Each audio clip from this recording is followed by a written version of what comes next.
বান্দরবানের আলীকদমে মারাংতং জাদি পাহাড়ে জমি দখল করে বাণিজ্যিকরণের অপচেষ্টা এবং বুদ্ধমূর্তি ভাঙচুরের ঘটনায় স্থানীয় বৌদ্ধ সম্প্রদায়ের মধ্যে তীব্র ক্ষোভের সঞ্চার হয়েছে।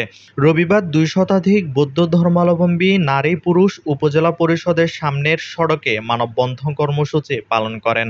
পরে জেলা প্রশাসকের কাছে একটি স্মারকলিপি পেশ করেন।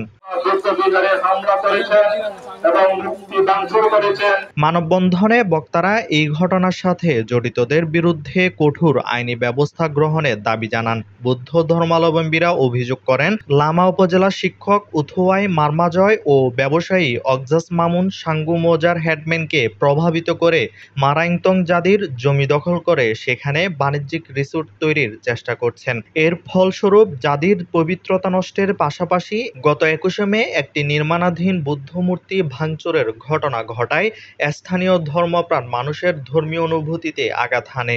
এই ঘটনায় জড়িতদের কঠোর শাস্তির দাবি করা হয়। মারাংতং জাতিকে প্রতি বছরে একবার করে বুদ্ধ পূজা করে শত বুদ্ধ ধর্ম আলীকদম নামাপুরা বান্দরবনের বুদ্ধ সম্প্রদায় যারা আসে সকলে সেখানে মারাংতং জাতি মহাবুদ্ধ মেলাকে উপভোগ করে। ২০৯২ সাল হইতে কোন এ ধরনের ঘটনা ঘটে নাই।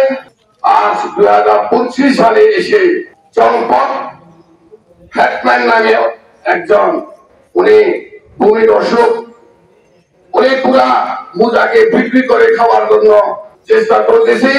এই কারণে আমাদের মারাংতং মহাবৌদ্ধ জাতি এলাকাকে উনি বিক্রি করার জন্য চুক্তি করা হয়েছে।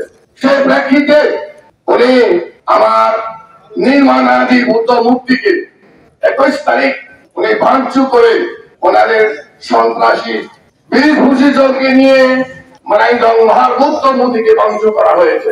সে প্রতিবাদে আজকের মানববন্ধন ধর্মমূর্তিতে কম হামলা চালিয়ে করা হয়েছে, তাকে দ্রুত গ্রেপ্তার করে দৃষ্টান্ত শাস্তির দাবি জানাচ্ছে।